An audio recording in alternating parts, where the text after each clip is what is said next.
Friday, everybody. Welcome to the Michael Cutler Hour. I am your host, Michael Cutler. It is Friday, and it is September the 14th, 2018. My goodness, how the calendar seems to be advancing ever faster.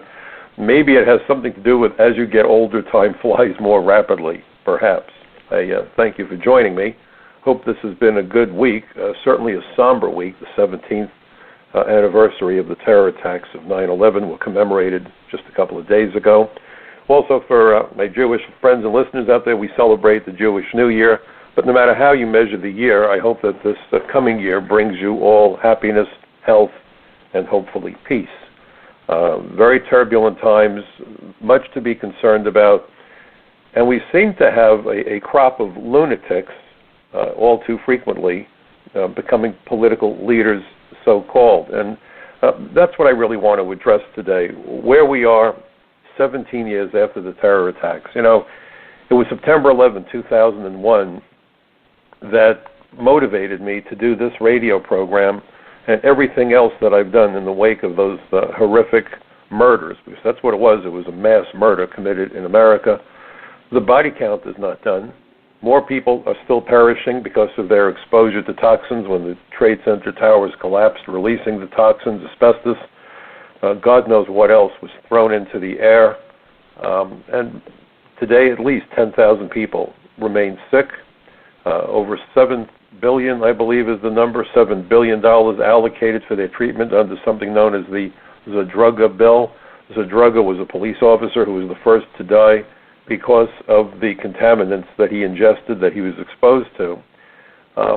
And yet what's remarkable, at least to me, is that with all of the emphasis on this being the 17th anniversary, almost a generation has passed, nobody, at least that I heard on television, discussed the 9/11 Commission, its findings, or the nexus between terrorism and immigration.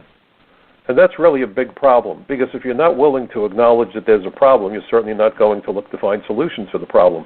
Certainly that's the case with the leadership, so-called, of the Democratic Party. And look, full disclosure, I'm a registered Democrat. I can't tell you the last time I voted for a Democrat. They infuriate me. They sicken me. You have the governor of the state of New York, one of the most populous states, the state that was hammered the worst on 9/11, the state that is home to the Mexican drug cartel's central processing hub, if you will, in New York City, which is why El Chapo Guzman, the leader of the most violent Mexican drug gang, is sitting in jail in Manhattan, preparing for his trial in the Eastern District of New York, in Queens, Brooklyn and Queens.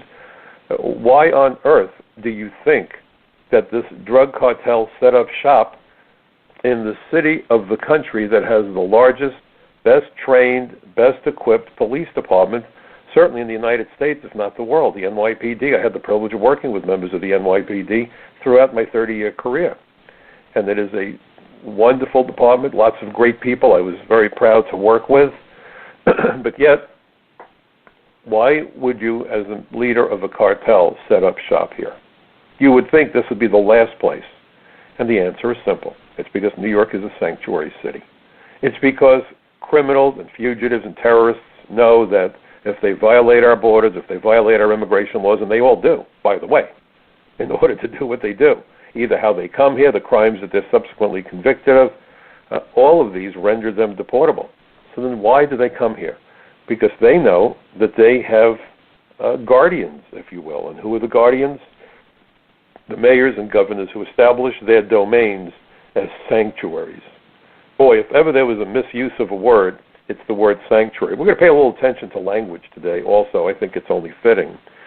But I certainly wouldn't call New York a sanctuary. It's a magnet.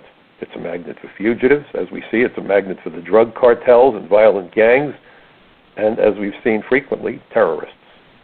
And I have no doubt that part of the reason that New York attracts that kind of human detritus, and if Nancy Pelosi has a cow, I want to see it. I want to see her give birth to that cow. I will never forget her attacking President Trump, and I don't always agree with President Trump's use of language. Sometimes inelegant doesn't quite go far enough. But when he called MS-13 gang members animals. I was just upset because I thought he was being unfair to animals. And Pelosi made it clear that she didn't stand with the victims of MS-13, but she stands with MS-13.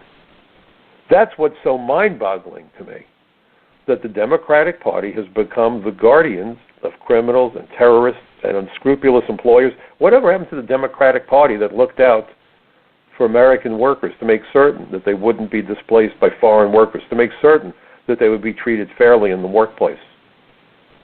I'm a labor guy. My dad was a construction worker. He was a tradesman. He'll always be my biggest hero. He and my mom, my biggest heroes. Tough work being a construction worker. A construction worker just died yesterday when a wall collapsed in Brooklyn. Construction is more dangerous than law enforcement. Those guys are courageous, they're hardworking, they're conscientious, they're straightforward, they're straight shooters. I grew up with construction workers, and there's nothing like them. Blue-collar America is the heart and soul of the United States. And sometimes when Donald Trump goes off with his language, I understand why, because he sounds very much like the construction workers that I grew up around. That's just the way they are. And they're solid, and they're honest, and they're no-nonsense kind of guys. But goodness, when he referred to these vicious killers, these thugs, these gang members, as animals, and Pelosi was upset, when you have Cuomo calling ICE agents thugs, when we have children being murdered in New York by gang members, think of Junior up in the Bronx just a couple of months ago. They just arrested yet another defendant. This is a Dominican-linked gang. If anything, New York should be begging ICE to send more of their agents here to confront the Trinitarios, which is that violent gang that purportedly, allegedly, members of that gang participated in the murder of that 15-year-old boy because of the supposed case of mistaken identity. That young man should have had a brilliant future. He was part of the NYPD Explorer program. Everybody in that community up in the Washington Heights, so I believe it was Washington Heights or the Bronx, thought the world of him. He was helpful to everybody, and all that he wanted to do was live his life, grow up, and be a success story. So at the age of 15, he's cut to ribbons by these thugs, by these vicious, I don't even know what words to use. But I'm sure that if Nancy Pelosi heard me say it, she'd probably have a cow. I just want to be there when the cow is born. It's amazing how language has been altered to foist crimes on America by our own political leaders, so-called. And so when I look back at 9/11, when I look back at the findings of the 9/11 Commission, I provided testimony, as you probably know, to the Commission. I've arrested terrorists and investigated terrorists in my career, and that's something else nobody talks about. The second largest contingent of law enforcement officers who were assigned to the JTTF, the Joint Terrorism Task Force, are immigration agents. Because terrorists who were foreign nationals, who were aliens, by the very nature of their crimes, violate our immigration laws. By the way they enter the country, either by committing visa fraud, making false claims to refugee status, or by evading the inspections process altogether by running our borders or perhaps stowing away on ships. The point is that makes them vulnerable to immigration law enforcement, something that apparently the Democrats would rather not see happen. I was recently on a program, and I had made the point to the host of that television program that I'm a registered Democrat, and he got a little agitated and said, "Why in the world would you be a Democrat?" And unfortunately, I had a bad internet connection. I was Skyping in, and I really wanted to know how fabulous is the Republican Party. I mean, we have no choice. It seems as though the Republicans are the lesser of two evils, almost invariably. But I'm going to make no bones about this, because I've always called them the way I see them, the way my dad did, the way his buddies in the construction trades did. Yes, my parents made sure I went to college. In fact, not only was I the first member of the family, from my parents' perspective, to go to college, I was the first to go to high school. My mother had a fourth-grade education, came here legally as an immigrant at the age of 13 ahead of the Holocaust. Her mother, my grandmother, was killed in Poland because of our religion. My dad had an eighth-grade education. So please understand that I understand this whole issue of immigration as an insider, not just as an insider because I worked for the old INS, the Immigration and Naturalization Service, but it's truly the story of my family. My father was born here, but his parents and his siblings came here from Russia over 100 years ago, looking for a better life, looking for freedom. But really and truly, if you examine what the Republicans have done, They are not eager to see immigration law enforcement. Let's remember that Jimmy Carter started this business about Orwellian newspeak, and we're going to get to that momentarily. But on the heels of the Carter administration, you had the Reagan administration, which provided the biggest amnesty in the history of the United States. DACA could certainly surpass it. It would easily eclipse it, and that's why we must not allow DACA to go forward. But the Reagan amnesty was supposed to involve 1 million aliens. It wound up involving nearly 4 million illegal aliens. The Reagan administration didn't hire any more agents. And I know people say, well, President Reagan said that was the biggest mistake of his career. I don't give him a pass. You're the president, the buck stops here, to quote Harry Truman, a Democrat that I did have tremendous respect for. But the buck stops here. And he didn't hire more agents. And his amnesty bill, and most people who weren't in government don't know this, but the Reagan amnesty under the Immigration Reform and Control Act of 1986 included a provision of confidentiality. Now, what did that mean? It meant that if an alien became lawfully present because of that amnesty, his amnesty file or her amnesty file could not be shared with any other law enforcement agency. Here's how it normally works. Back when I was an agent, if the FBI came to me, or a New York City police officer, detective working a homicide came to me, or DEA, or whomever, and they said, Mike, we need an immigration file because an alien in the United States is under investigation for a homicide, for kidnapping, for terrorism, for drug trafficking, firearms trafficking. We would share the intelligence. We would say, here's the file. They would sign notification that we made a disclosure to protect the privacy of the individual, and they would indicate that, Detective Smith of the, 68th Precinct reviewed the file, and the reason that he reviewed the file. Or FBI Agent Jones reviewed the file for whatever purpose.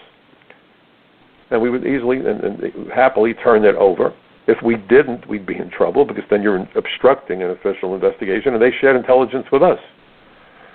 But where the amnesty file was concerned, they put a big red flag on top of that part of the file with a warning that if you disclosed anything, and I mean anything from that amnesty file, I would have been committing a felony that carried a 5-year prison sentence.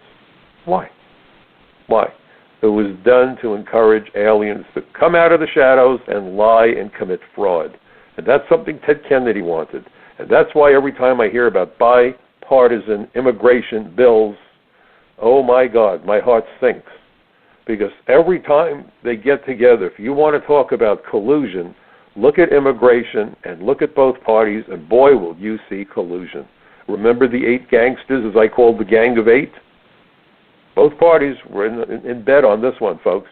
They were as adversarial as the wrestlers I watched when I was a kid. I used to go to bed really worked up when I was 8 years old. I would see Buddy Rogers and Haystacks Calhoun and Antonina Rocca. Those of you old enough probably remember those names. Those of you too young, look them up. They were colorful wrestlers. They weren't killing each other. They put on a good show to pretend they were. But at the end of the day, they probably all went out and had dinner and a couple of drinks and laughed their tails off. That's what the Democrats and Republicans do. If you look at DACA, we're going to solve the DACA problem. We're going to take care of the children. The age cutoff is 37. What children? Look, if this was really about children, I might have supported it. If the DREAM Act was really about children, I might have supported it. If you came to America when you were 12 years old and you're now 18, go to an immigration office, bring with you your transcript from your school ID, your last report card, and we'll work with you. See, the DREAM Act was never about children. That was the game that was played to make it palatable. Oh, they're helping the kids. Oh, well, we always help the kids, right? We are the most giving and compassionate and generous people probably in the history of the world and on the face of the earth. When we hear about children, our hearts melt. And that's fine. I'm very proud of America because of that. We need to be compassionate, particularly where kids are concerned. Children are precious. They're supposed to live decent lives with meaningful hopes for the future, that with hard work and so forth, they can realize their dreams. I just want to make sure we take care of American children before we take care of any other children, just as I, as a parent, took care of my children before I did anything to help anybody else's kids. That's common sense. If, God forbid, there's a building fire and your children, God forbid, are in the building, who are you going to look to save first? The child of a stranger or your own children? And if you tell me with a straight face that you would help a stranger's child before you go look for your own kid, get help, and maybe they ought to take your children away from you for being an irresponsible parent. Instincts tell you you help your own before you go anywhere else. And then, once your kids are secure, if you can get back in the building, absolutely you go back in and look for the other children. But by nature, by instinct, you help your own first. No one seems to give a damn about American children. You look at the actors and actresses, they go around the world to find some child to adopt from a third world country. And meanwhile, last year, there were hundreds of thousands of American children living in foster care who are desperate for a permanent home, who are desperate to be able to hold an adult's hand and call that adult mom or dad. But no, it's not fashionable. To these nitwits in Hollywood, they have to go 5,000 miles in their private jet to pluck some child out of a hellhole. Now, that's fine. I'm happy for the child. But why the emphasis on kids from other parts of the world when so many American kids are in deep trouble? It's like the nonsense of getting a pedigree puppy, I guess. It doesn't have that cachet. It's cool to say I got a child from fill in the blank while we ignore kids who live in war zones in Chicago and elsewhere. Imagine if you could take a child out of the craziness of Chicago, the disasters that was created by Rahm Emanuel and his insane policies. Imagine if you could take that American child and give him or her a wonderful future in America. And if that makes me a xenophobe, then you're crazy. We need to help people around the world. The charity starts at home. It starts with American kids. It starts with American workers. Otherwise, what have we become? Soldiers don't go out there. American members of the armed forces don't go out there saving the whole world. Their primary focus and the oath that they take is about the Constitution of the United States. It's about protecting America and Americans first and foremost. That's all that I'm looking for here. But I'm sure that the wackaloon Democrats would say, oh, Mike Cutler's a xenophobe. Well, I'll tell you what, if they want a title, I have a title for them. They're self-hating Americans. I believe that all Americans ought to be pulling together. You have pollsters and pundits and politicians emphasizing how different we are. The black vote, the Jewish vote, the Latino vote. Baloney. As Americans, and I don't care if you lean left, right, center, or whatever, if you're rational, if you're reasonable, if you're fair-minded, then we all want the same things, essentially. We want the military to keep America's enemies as far from our shores as possible.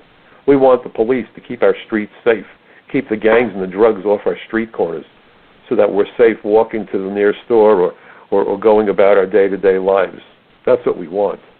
That's what we want. And we want to know that the schools can educate our children effectively so that any child willing to study hard and work hard can grow up and live the American dream, irrespective of what I have come to call superficial factors.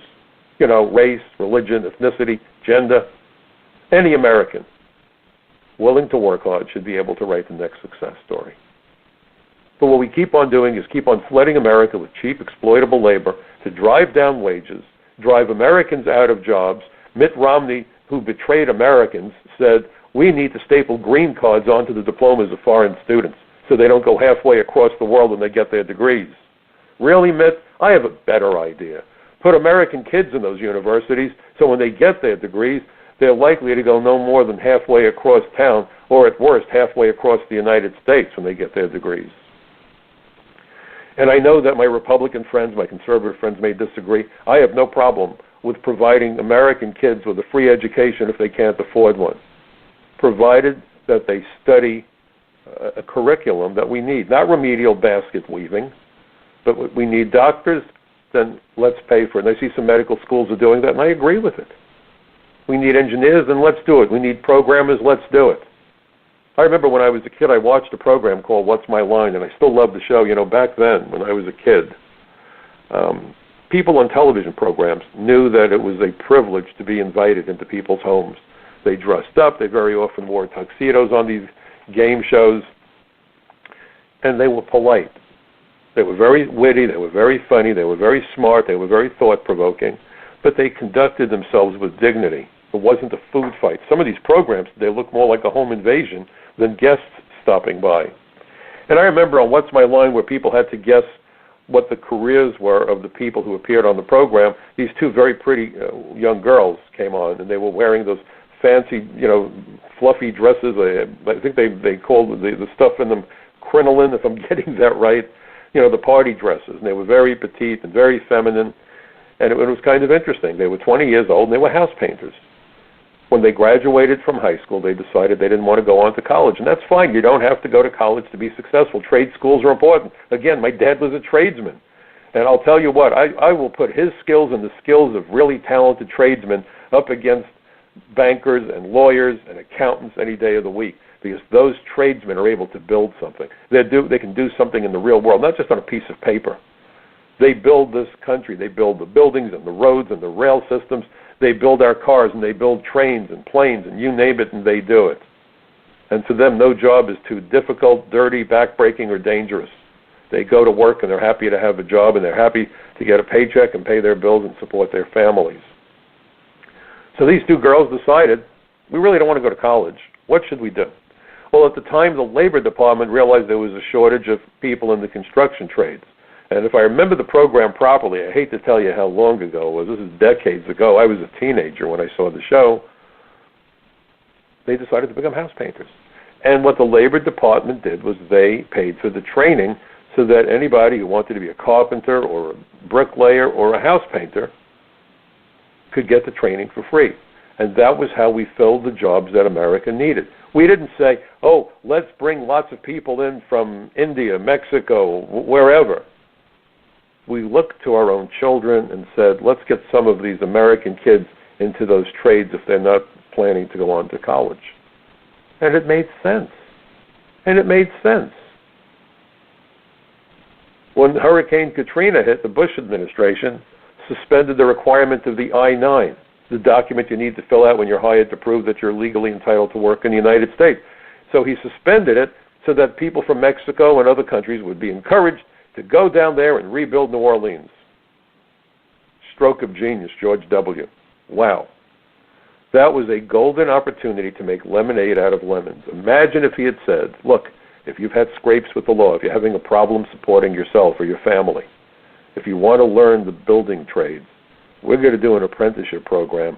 We'll help you rebuild your lives if you're willing to help us rebuild New Orleans. That would have been a win-win. No, of course not. Too good an opportunity to flood America with more foreign workers. That's what this has been about. Both political parties, folks. Don't for a heartbeat misunderstand this. Both parties are happy to screw over American workers. The Democratic Party realizes that they're not selling something that most Americans want, so they say, hey, you know what? We'll bring in new voters. And the Republicans have always been happy to find strategies that lower wages.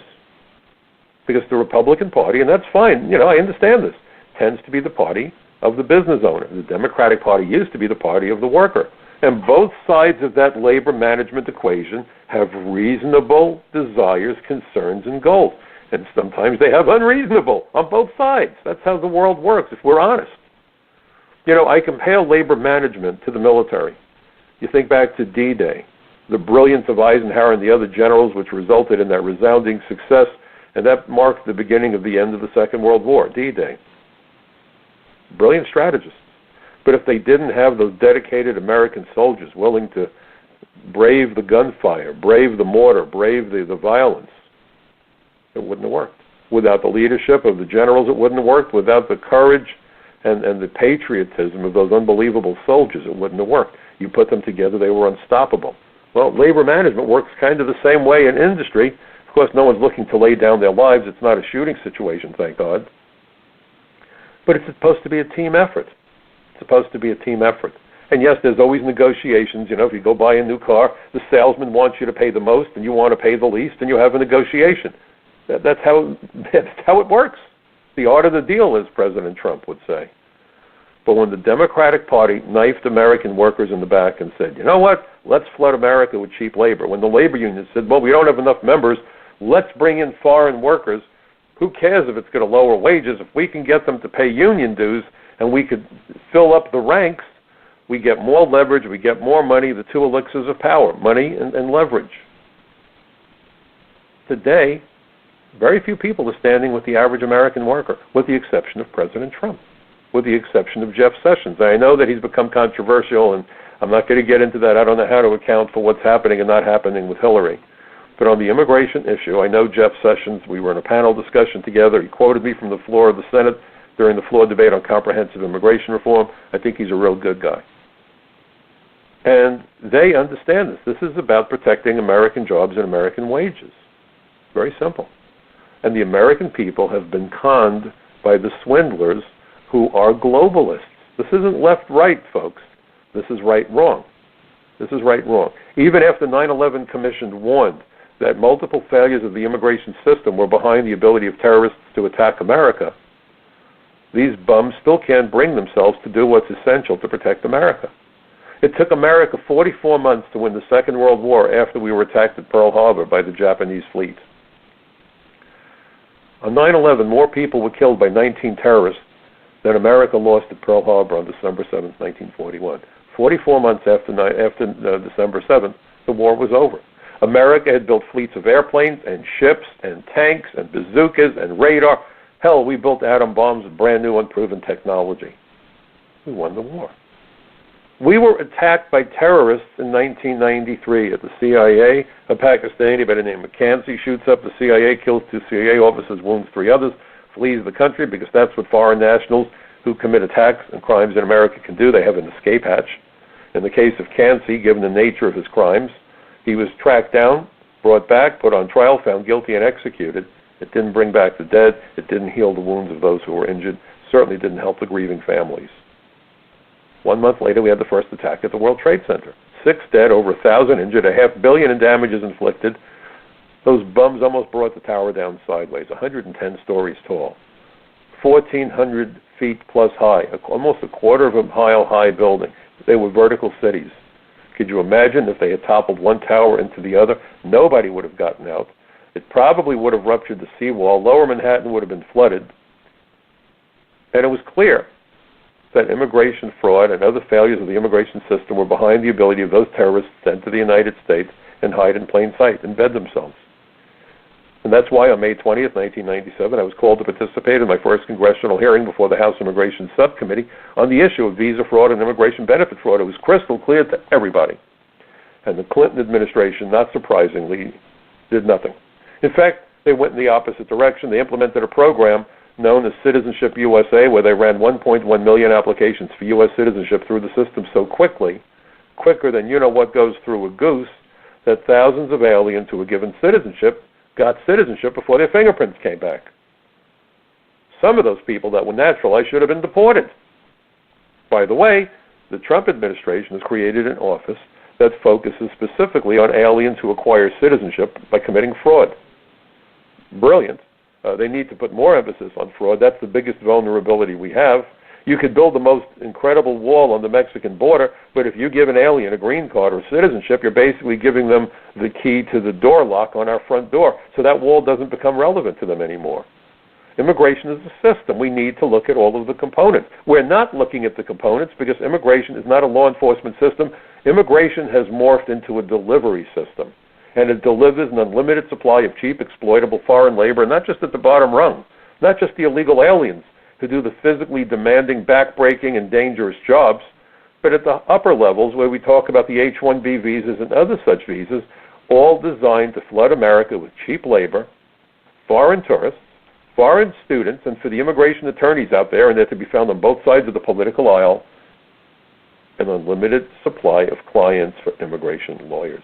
They don't have to chase ambulances anymore. They chase coyotes. They chase alien smugglers.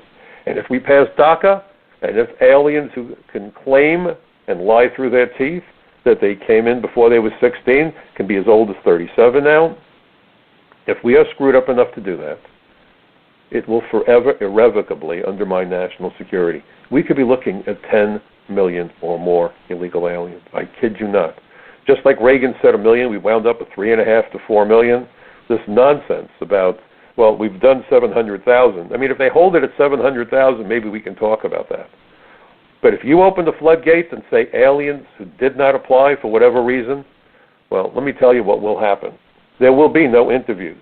There will be no field investigations. Aliens who have yet to arrive in the United States will be able to come here in a year or two, claim to have come here 20 years ago, and the adjudications officers will have no way of denying those applications. So they will wind up approving them. Now, here's the thing that I want you to focus on, that it's something that I wrote about in my article for Front Page Magazine. Please go to the Front Page Magazine website, but on September 11th, of course. Front Page Magazine, frontpagemag.com, published my article, September 11 Terror Attacks, 17 years later, the disturbing allegiances, of the Democratic Party. And here's what I want you all to understand. And you probably remember, in the days, weeks, months after 9/11, we kept hearing what became a mantra. In order to succeed, the terrorists only got to get it right once. For America to be safe, our officials must be right 100% of the time. So let's understand what that really means. Every single alien who enters the United States, doesn't matter how, legally, illegally, running the Canadian border, running the Mexican border, stowing away on ships, hang gliding in from Mexico or Canada or what, doesn't matter how they come, coming with tourist visas, doesn't matter, claiming political asylum, doesn't matter. Every alien who enters the United States provides the terrorists with that one opportunity of getting it right. Asymmetrical warfare means that a tiny number of saboteurs, of terrorists, can inflict disproportionately huge, debilitating, and devastating havoc on America. They can kill lots of people. On 9/11, they turned crowded airliners into de facto cruise missiles, right? So we know that, every year, tens of thousands of aliens enter the United States legally and illegally. How many of them need to be terrorists for us to be in deep trouble? Similarly, every alien who files an application for an immigration benefit, and what I mean by that is permission to go to school, an application for political asylum, an application for green card, an application for U.S. citizenship through naturalization.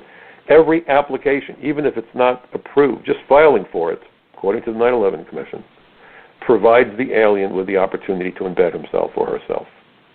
So think about that. We do 6 million applications per year right now with Citizenship and Immigration Services.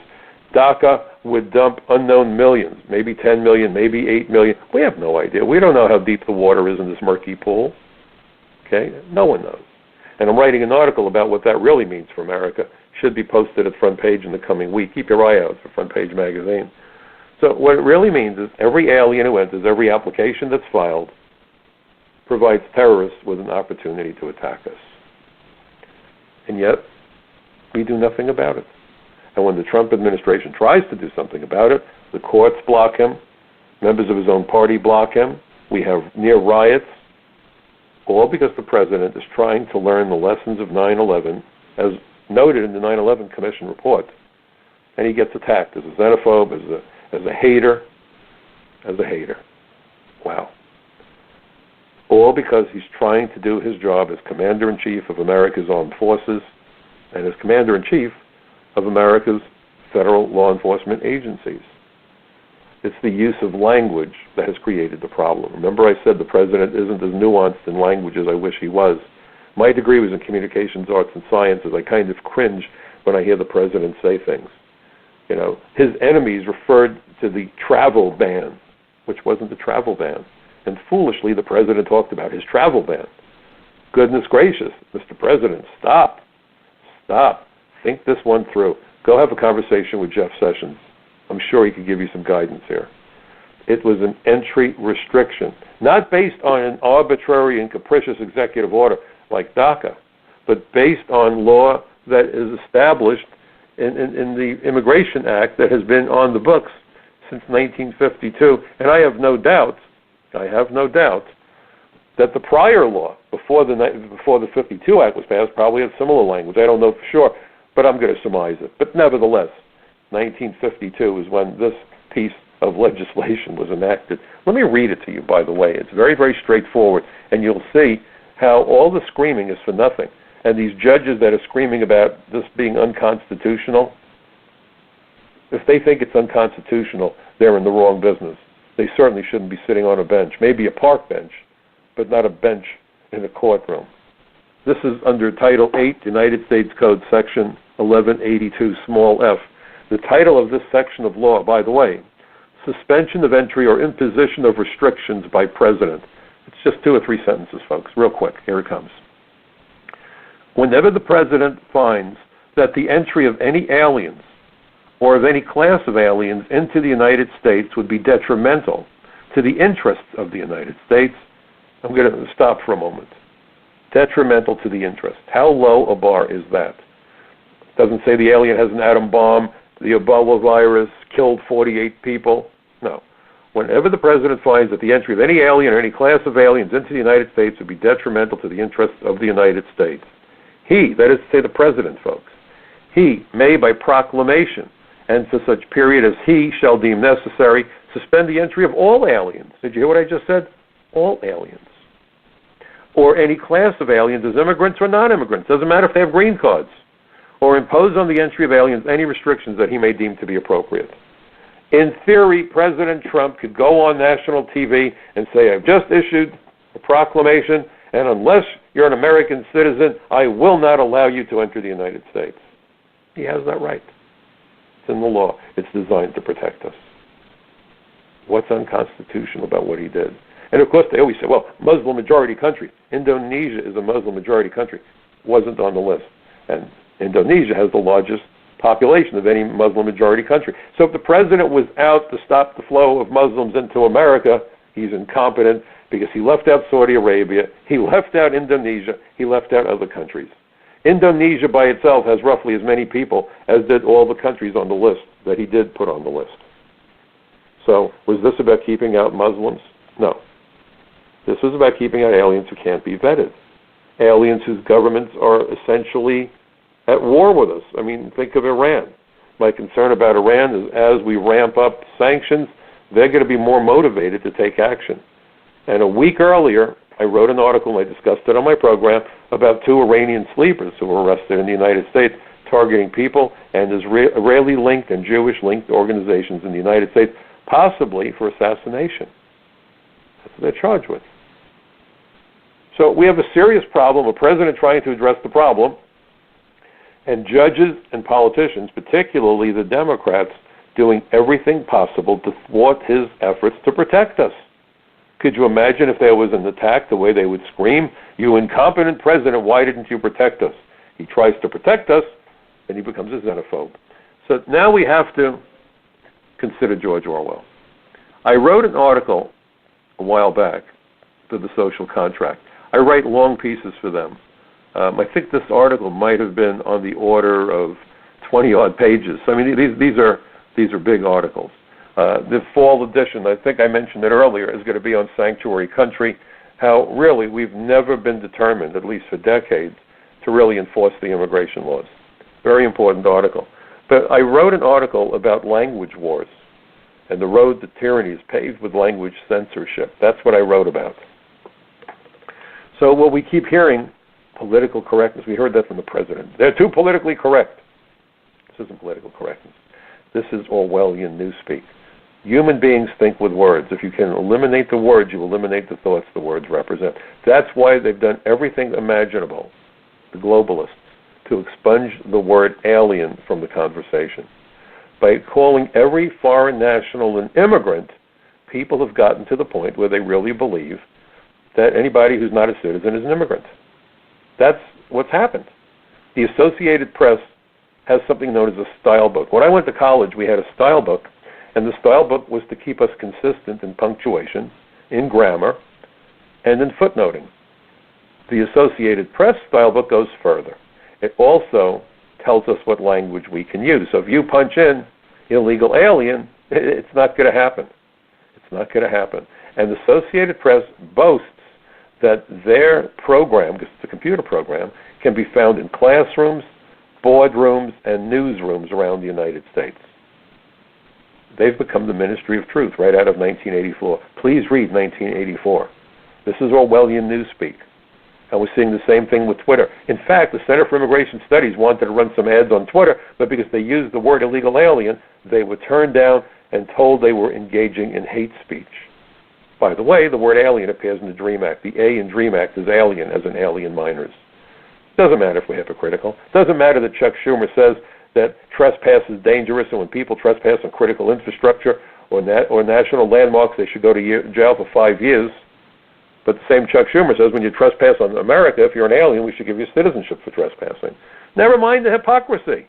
The These folks are whiz kids at hypocrisy and disconnecting and obfuscating. My goodness gracious. So what I want to do is read this to you. This is an excerpt from my article at The Social Contract. Please go online and check it out. It's free. It's there to be thought-provoking. That's my goal. And so I'm going to read, first of all, a couple paragraphs that's from my article, and then I'm going to give you this quote from the appendix from the book 1984 written by George Orwell. And you'll see how language has come to be used as a weapon against freedom and democracy. Remember something. When rebels overthrow a government, the first thing they seize, after they seize the airport to make sure the troops can't come in from behind them and stop them, they seize newspapers, radios, and televisions. They control the flow of information. Knowledge is power, and they want to make certain to take that power from the people. Not power to the people, from the people. So here's how it starts out. This is an excerpt from Language Wars, my article for The Social Contract, about a year or two ago. Control of language, censorship, is the first step along the path to the destruction of the First Amendment and subsequently all other freedoms. Without free speech, no other freedoms are possible. Left unchecked, an attack on words may bring us to the precipice of totalitarianism. Political correctness, either by design or by exploitation, of those who saw that golden opportunity to exploit political correctness, has morphed into censorship to alter perceptions about broader issues. This is not unlike the device of newspeak, a central component of 1984, George Orwell's 1949 novel about a dystopian state. Newspeak was the term Orwell used to describe a language that was created by the government to slowly but inexorably expunge ever more words from the vernacular of its hapless citizens. Essentially, newspeak was censorship on steroids based on the idea that control of language would lead to control of thought. Control of language coupled with extreme surveillance of its citizens that include the installation of telescreens, television monitoring devices in citizens' homes that broadcast a constant barrage of programming from the omnipresent Big Brother created the ultimate police state. By the way, today, forget about that. Think of the way the cell phone that you carry spies on you. How the TV in your house may be eavesdropping along with the smart speakers. Are we that far from 1984 and the telescreen? But let me continue on. A detailed explanation of newspeak is found in this paragraph from the appendix to Orwell's novel under the title, The Principles of Newspeak. Now, this is from Orwell. Now, as I read this, please think about where we are today and with people telling us what constitutes hate speech as a means of shutting down conversation, folks. We're living in a perilous era. We're living in a very perilous era. Here we go. The purpose of newspeak was not only to provide a medium of expression for the worldview and mental habits proper to the devotees of INGSOC, I-N-G-S-O-C. It was the newspeak term for the English Socialist Party. That was the government in charge of the mythical country created in 1984, just to explain that to you, okay? So for the worldview and mental habits proper to the devotees of INGSOC, but to make all other modes of thought impossible. It was intended that when newspeak had been adopted once and for all, and old speak forgotten, that's what we speak now, a heretical thought, that is a thought diverging from the principles of INGSOC, should be literally unthinkable, at least so far as thought is dependent on words. Its vocabulary was so constructed as to give exact and often very subtle expression to every meaning that a party member could properly wish to express, while excluding all other meanings and also the possibility of arriving at them by indirect methods.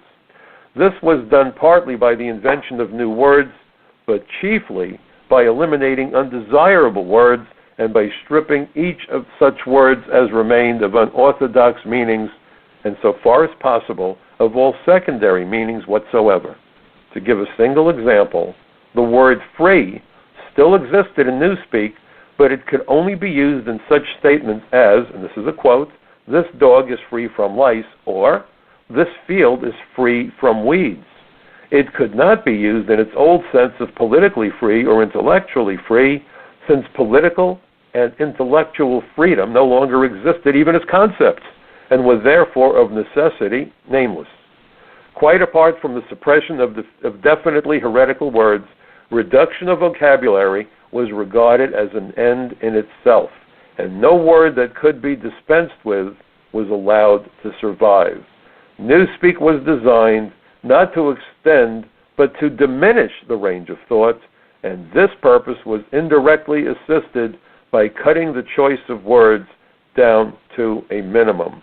And then I go on and write this. That's the end of the quote from the appendix from Orwell's 1984, and then I follow it up by saying this.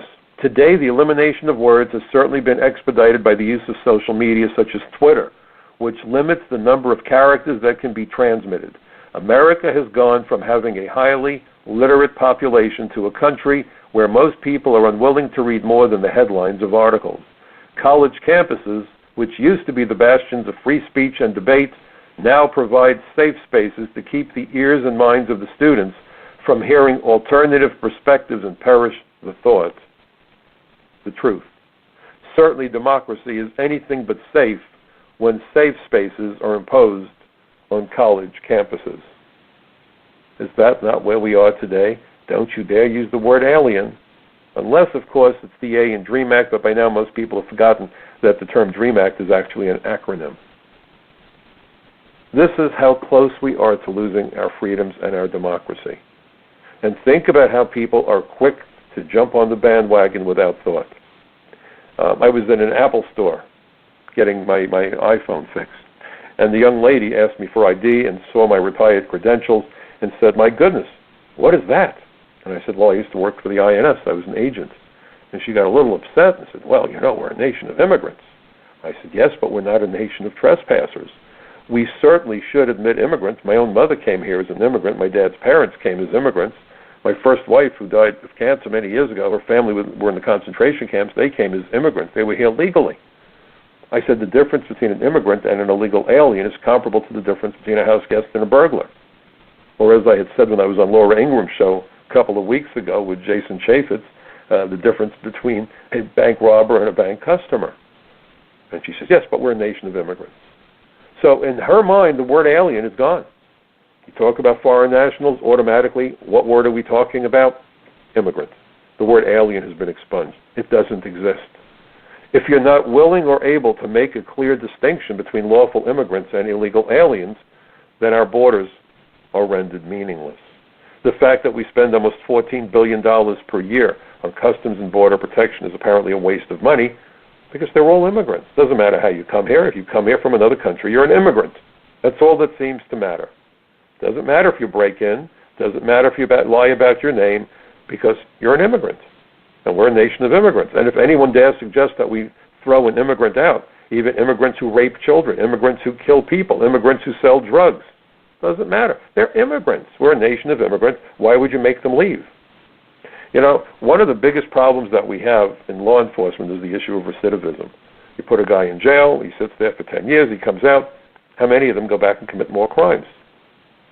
In the case of aliens who can be deported, we've solved the problem of recidivism by removing them from the United States. You see?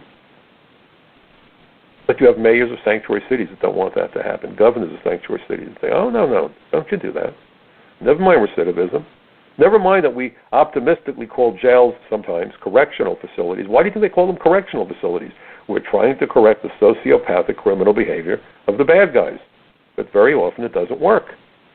But why in the world shouldn't we have the right to say, "You're out of here"? If you go to a bar and carry on and break stuff, the bouncer comes and tosses you out to the curb. Rightfully so. But apparently America no longer has that right. It doesn't matter what the 9/11 Commission had to say. All that matters is that immigrants are good because America was built by immigrants. And by eliminating the distinction, never mind that interior enforcement of the immigration laws is essential to national security. My article, and I hope you go to Front Page and please post it on Facebook and Twitter, whatever you're going to do. I'm not big on social media. I'm kind of a techno dinosaur. But please spread the news about my articles to as many folks as you can, about my radio program to as many folks as you can. But this is from the official report, 9/11 and terrorist travel. Thus, abuse of the immigration system and a lack of interior immigration enforcement were unwittingly working together to support terrorist activity. It would remain largely unknown since no agency of the U.S. government analyzed terrorist travel patterns until after 9/11. This lack of attention meant that the critical opportunities to disrupt terrorist travel and therefore deadly terrorist operations were missed. You would think, with that warning, with that statement, people would say, we need to help ICE. No, that's not going to happen, because we are a nation of immigrants. They're not aliens, they're immigrants. This is right out of Orwell. Finally, the same report said this. Once terrorists had entered the United States, their next challenge was to find a way to remain here. Their primary method was immigration fraud. For example, Yusuf and Ajaj concocted bogus political asylum stories when they arrived in the United States. Mahmoud Abu Alima, involved in both the World Trade Center and landmark plots, received temporary residence under the Seasonal Agriculture Worker Program after falsely claiming he picked beans in Florida. Mohammed Salome, who rented the truck used in the bombing, overstayed his tourist visa and then applied for permanent residency under the Agricultural Worker Program. And the list goes on. And then what I've provided in my article are articles that I've written previously. Students that have gone missing in America, Iranian agents charged with targeting U.S. locations, Somali refugees busted in Tucson involved with fraud, and they're believed to be terrorists, jihadis and drug cartels at our border, and then I even wrote about the Saudi graduate of an al-Qaeda training camp who was arrested in Oklahoma in 2016, believe it or not, enrolling in flight school. He had trained with the 9/11 hijackers in the Middle East in 2000. They found his fingerprints in the same training camp. Immigration agents working with the FBI are trying to track these bums down before there's a loud kaboom and a lot of dead bodies. And what does Governor Cuomo say? Well, those immigration agents are thugs. They're going after the immigrants, and we're going to protect the immigrants. There is no longer a distinction in their world between illegal aliens and criminals and true immigrants. Who's really being insulted the most? The lawful immigrants who follow the law, did everything they're supposed to, thought they were getting away from the craziness and the violence of their home countries, only to find that sanctuary cities have invited those thugs here where they pose a threat to them once again. Lawful immigrants tend to be more law-abiding than U.S. citizens. Illegal aliens are much more prone to committing criminal acts. But in this new world of Orwell, Ministry of Truth, nobody wants to make that clear distinction between lawful immigrants and illegal aliens. And the greatest harm is being done to the lawful immigrants and America's proud tradition of welcoming immigrants into our country. We admit 1 million a year. That's more than the rest of the world combined. But let's not bother with facts, because after all, that's not what the other side wants. They want to use language as a weapon by obfuscating the truth. We've got to get involved, folks. We truly have to take this battle up, because our children, their children, and our country's future all depend on it. I always like to make the point that democracy is not a spectator sport, and what this means is please get your voices heard. Go to the town hall meetings when candidates present themselves when they seek to run for office. Make certain that the elected officials find out that we're not as dumb as they hope that we are. And please have those conversations with your friends and neighbors. Practice the First Amendment. Otherwise, God forbid, it could become a vestigial organ. I thank you for joining me. I hope you will join me again next week, same time, right here on the Michael Cutler Hour. Have a great weekend, everybody.